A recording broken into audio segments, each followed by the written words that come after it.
Welcome to the programme. In North London, there are fears tonight that Arsenal's ground at Highbury is now at the centre of a violent feud. Last night, the capital's Turkish community was at the receiving end.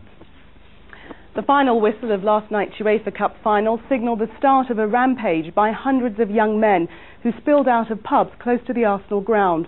Paul Curran is in Highbury now. Paul, what's the atmosphere like this evening? Well, it's calm here now, very much as you'd expect for a Thursday evening, but very different from last night when that violence flared on nearby streets. After a couple of days of skirmishes in Copenhagen, Arsenal fans took out their anger at losing, apparently on Turkish businesses. It's now a question of whether that was just a one-off or whether the anti-Turkish violence will escalate. Turkish-run businesses close to Arsenal's Highbury ground were specifically targeted in last night's violence. Trouble flared as disappointed fans left pubs where they'd been watching the final on television. Reports say up to 300 people rampaged through the streets. Riot police were called in to deal with the disturbances. We had very heavy damage yesterday after the football game. They smashed the shop, so we'll let you know when we'll need deliveries. This fast food shop wasn't spared, even though the Turkish owners are Arsenal fans. Bricks were thrown through the windows and equipment either destroyed or stolen. It's the first trouble they've had, but now they're worried about the future.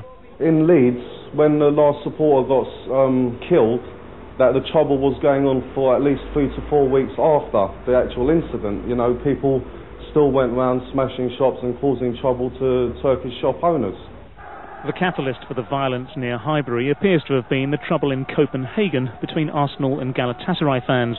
The concern now is that this could escalate into a running feud in North London, but a representative of the Turkish community in Highbury hopes it's a one-off.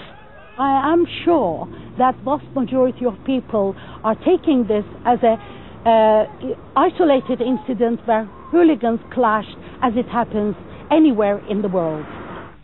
The last time the Highbury area saw serious football-related violence was when Arsenal won the double 2 years ago. But some people fear that the club's plans to build a new, bigger stadium will mean the disturbances become commonplace.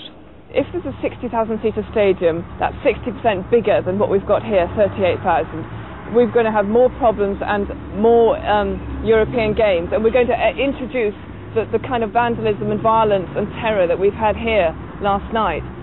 Scotland Yard says 3 police officers were injured in last night's violence in North London. 6 arrests were made for a range of offences, from drunkenness to a fray.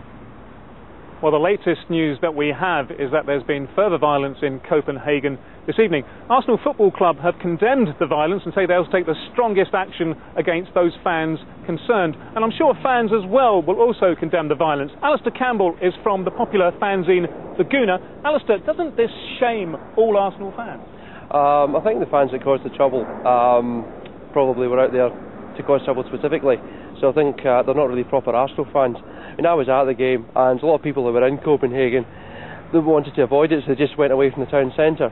Everyone's in the main city square, like in the Trafalgar Square. They feel that we're there to cause trouble, or certainly they're looking for it. But if you wanted to avoid the trouble, it's very, very easy. You just walked away, and you went to another part of the town. It was very civilised and very polite. Obviously, the danger now is that there's a fear in the Turkish community around here in North London that they're going to be targeted by Arsenal fans or so-called Arsenal fans. Doesn't that, again, show a wrong side of Arsenal? It does, but again, I'm saying the people that want to get involved in the trouble, I don't think they can call themselves proper Arsenal fans. We saw yesterday, we spoke to some proper Galatasaray fans, and a lot of them were appalled at what had gone on in the Leeds game, and also the stabbing on the Tuesday night. As much as I know from there, but I'd say that they seem fairly civilised and just as appalled as we were about it. So again, it's probably just a small minority, but that small minority does tend to spotlight the majority of fans that we all get tired of the same brush. Okay, Alistair Campbell from the magazine The Gooner, thanks very much. And with that, it's back to the studio. Paul, thanks.